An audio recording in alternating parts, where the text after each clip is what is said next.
എന്തോന്നാടാ എന്നെ കണ്ടോണ്ട് അവിടെ ഒന്ന് പരുങ്ങുന്നു? ഒന്നുമില്ല, കൊച്ചമ്മയ്ക്ക് ഒരു ശല്യാവണ്ടെന്ന് കരുതി പോയതാ. ആ, എനിക്ക് നിന്നോട് ചില കാര്യങ്ങൾ ചോദിക്കാനുണ്ട്. നീ ഇങ്ങോട്ട് കയറിയിരിക്കെ. അയ്യോ, ഞാനിവിടെ നിന്നോളാം. കൊച്ചമ്മയുടെ മുന്നിൽ ഇരിക്കാനുള്ള കുരുത്തക്കേട് ഗോപാലിനില്ലേ?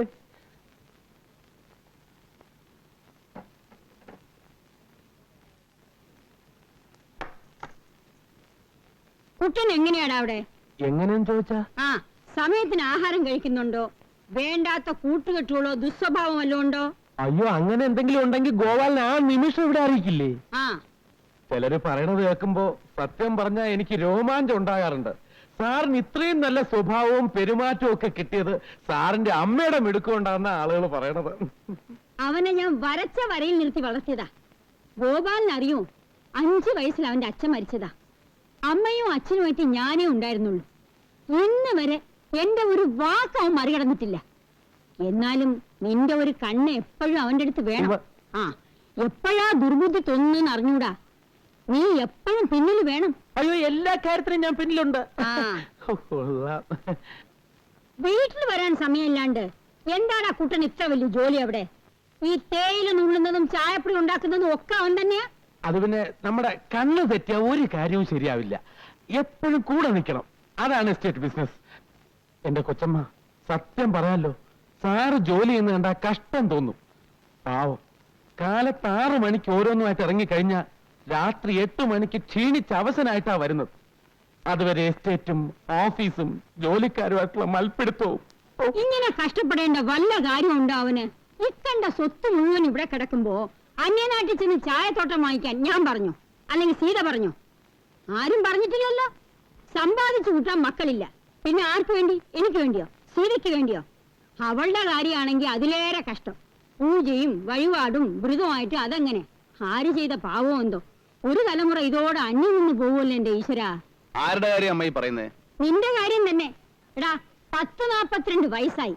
ഇനിയെങ്കിലും വീട്ടിൽ അടങ്ങി ഒന്നിന് ഇരുന്നൂടെ നിനക്ക്? അയ്യോ, കൊച്ചമ്മ എത്ര വയസ്സാണ് പറഞ്ഞത്? 42. എന്റെ അമ്മോ. അമ്മ വെറുതെ പറഞ്ഞു എന്റെ വയസ്സനാക്കല്ലേ അമ്മേ. പിന്നെ നിനക്ക് എത്ര വയസ്സായി എന്നാ വിചാരം? 48 ജനുവരിയിൽ ഉള്ളതാ നീ. 90 ജനുവരിയിൽ 42 വയസ്സായി. നരച്ച മുടിയും മീശയും കറുപ്പിച്ചെന്ന് വെച്ച് നീ കൊച്ചുകുട്ടിയാവൂ? എന്ത് കേട്ടിട്ടാണ് ചിരിക്കുന്നേ? കഴുതേ. ആ, അമ്മ എന്തിനാ എന്നെ ഇങ്ങനെ നാണം കിടത്തുന്നേ? നമുക്ക് വേറെ ഒന്നും പറയാനില്ലേ? എടാ കുട്ടാ, എനിക്കോ വയസ്സായി. ഒരു കുഞ്ഞിക്കാല് കണ്ടിട്ട് മരിക്കണമെന്നും ഒരു ആശ ഉണ്ടായിരുന്നു. ഇനി ആശിച്ചിട്ട് ഫലമില്ല. നീ ഇങ്ങനെ അന്യനാട്ടിൽ പോയി കിടക്കുന്നത് ശരിയല്ല. പോയില്ലെങ്കിൽ അവിടത്തെ കാര്യങ്ങൾ ആര് നോക്കും അമ്മേ? ആ നാശം അങ്ങ് വിറ്റു തൊലയ്ക്കണം. വിറ്റു തൊലയ്ക്കാനോ? ഇത്രയും കാലം ഞാൻ അവിടെ പോയി കിടന്ന് വേർപ്പൊഴി കഷ്ടപ്പെട്ടത് വെറുതെ ആവൂലേ? വെറുതെ ആയിക്കോട്ടെ, സീതയ്ക്കും അത് തന്നെയാ ഇഷ്ടം. ഇനിയുള്ള കാലം നീ നാട്ടിൽ വന്ന് ജീവിക്കേ. എനിക്ക് വയ്യ. ഞാൻ പറയുന്ന അങ്ങോട്ട് അനുസരിച്ചാ മതി കേട്ടോ. അമ്മയുടെ അഭിപ്രായം തന്നെയാണോ നിനക്കും? എസ്റ്റേറ്റ് വിൽക്കണോ? ഈ കഷ്ടപ്പാട് കാണുമ്പോ. കഷ്ടപ്പാടൊന്നുമില്ല. 5-6 കൊല്ലം നമ്മളെ മക്കളെ പോലെ പോറ്റി വളർത്തിയിട്ട് വിറ്റുകളയാനൊരു മടി. എങ്കിൽ വിൽക്കണ്ട. അതല്ല, വേണ്ടെന്ന് നിനക്ക് തോന്നുകയാണെങ്കിൽ പിന്നെ ഒന്നും ചിന്തിക്കാനില്ല. നിന്റെ ഇഷ്ടമാണ് പ്രധാനം. കുട്ടേട്ടന്റെ ഇഷ്ടം നോക്കിയാ മതി. അപ്പോ കുറച്ചുനാളൂടെ കഴിയട്ടല്ലേ? മതി. എന്നാ നീ അത് അമ്മയൊന്ന് പറഞ്ഞ് മനസ്സിലാക്കും. നാളെ ഞാൻ പോയാലോ എന്ന് ആലോചിക്കുക. ഓഫീസിൽ തീരാത്ത പണിയുണ്ട്. ജോലി ഉണ്ടെങ്കിൽ പൊയ്ക്കോളൂ. നാളെ മുതൽ ടൗൺ ഹാളിൽ ഗീതായജ്ഞ ആരംഭിക്കുക. 2 ആഴ്ച നോയമ്പ് നോക്കണമെന്ന് കരുതിയതാ, അതും മുടങ്ങി. ആ, ഇനി എപ്പോഴാ വരുന്നേ? എന്താ? ഇപ്രാവശ്യം വരുമ്പോ ഒരിടത്ത് പോണോന്ന് അച്ഛൻ വന്നപ്പോ പറഞ്ഞിരുന്നു. എവിടെ? തൃശ്ശൂർ ഒരു നാട്ടുവൈദ്യനുണ്ടത്രേ. നമ്മൾ 2 ആളും കൂടെ ഒന്ന് ചെന്ന് കാണണമെന്ന് രാധ അച്ഛനെ എഴുതി അറിയിച്ചതാ. ഫലിക്കുന്ന മരുന്നാ. ഒക്കെ വെറുതെ ഓരോ കേട്ടുകേഴ്വിയാണെന്നേ. എന്തെല്ലാം മരുന്നുകൾ കഴിച്ചു.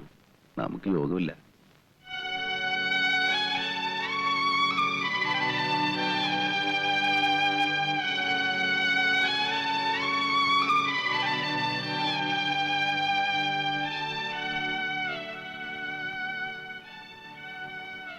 ഞാനൊരു കാര്യം ചോദിച്ചാ ദേഷ്യപ്പെടോ?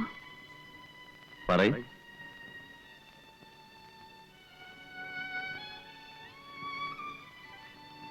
ഒരു കുഞ്ഞുണ്ടാവാത്തതിൽ അമ്മയ്ക്ക് വലിയ വിഷമമുണ്ട്. അമ്മ ഒരു കാര്യം എന്നോട് സൂചിപ്പിച്ചു. ആലോചിച്ച് നോക്കിയപ്പോ അതിൽ തെറ്റൊന്നുമില്ല. എനിക്ക് സന്തോഷമേ ഉള്ളൂ. വളച്ചേട്ടത് കാര്യം പറയും. കുട്ടികൾ ഉണ്ടാവുമെന്നുണ്ടെങ്കിൽ ഒരു ഒരു ഒരു ബന്ധം കൂടി ആവുന്നതിൽ എനിക്ക് വിരോധമില്ല. നിനക്ക് എങ്ങനെ മനസ്സ് വന്നു സീത ഇത് പറയാൻ? വേറൊരു സ്ത്രീയെ അങ്ങനെ നമുക്ക് കുട്ടികൾ ഉണ്ടാവണ്ട. നിനക്ക് ഞാനും എനിക്ക് നീ, അത് മതി. ഉം?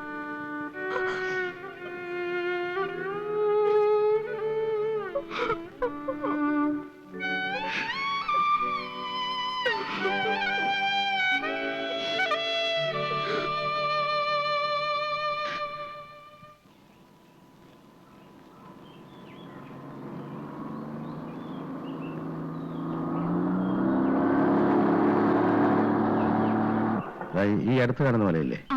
ഈ കാണുന്ന പോലെ തൊട്ടടുത്ത് കാണുന്ന അതിനപ്പുറത്ത്. അങ്കിളേ,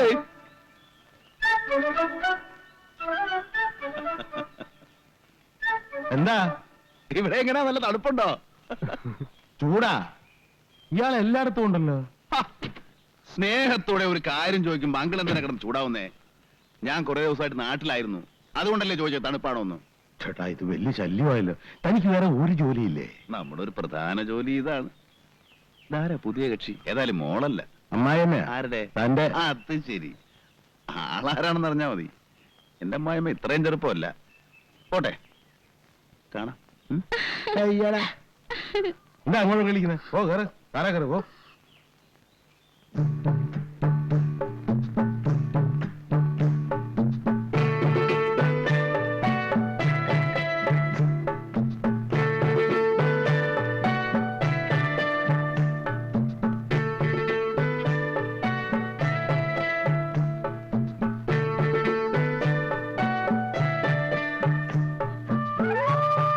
അതെ, വല്ല ഒത്തു കിട്ടിയോ? വളരെ മോശം. വെള്ളം കൊണ്ട് കുടിക്കാനില്ലെന്ന് പറയാറില്ലേ? എവിടെ നോക്കിയാലും ചവറ് പോലെ ഉണ്ട്, പക്ഷെ നമുക്ക് പ്രയോജനമില്ല.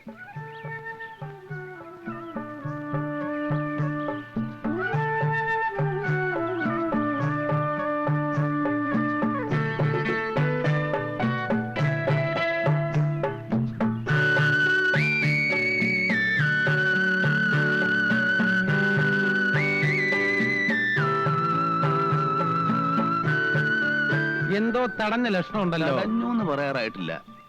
ഒരു മത്സ്യം എങ്ങനെ മുന്നിൽ കിടന്ന് പിടയ്ക്കണു. ഏതാ കക്ഷി? ഒരു സ്വർണ്ണ മത്സ്യം. വെറുതെ വിടാന്ന് വെച്ചതാ. പക്ഷേ ഗതികെട്ടാ പുലി പുല്ലും തിന്നു പറഞ്ഞു കേട്ടിട്ടില്ലേ? ഒരു നമ്പർ നിറക്കി നോക്കാം. പിന്നെ ഈ 31 വയസ്സിന്റെ കണക്ക് ഇച്ചിരി ഓവർ ആവുന്നുണ്ട് കേട്ടോ. വേണ്ടിടത്തും വേണ്ടാത്തിടത്തും ഒക്കെ അത് പറഞ്ഞ് കേൾക്കുന്നവർക്ക് അതൊരു നുണ പോലെ തോന്നും. പൂവല്ലേ? ആഹാ. ആ കാര്യം ഞാൻ നോക്കിക്കോളാം. നീ ആവശ്യമില്ലാത്ത പബ്ലിസിറ്റി കൊടുത്ത് നാറ്റിക്കായിരുന്നാ മതി. ചെല്, പോയി കാറിലേക്ക്. ഞാനങ്ങ് വന്നേക്കാം.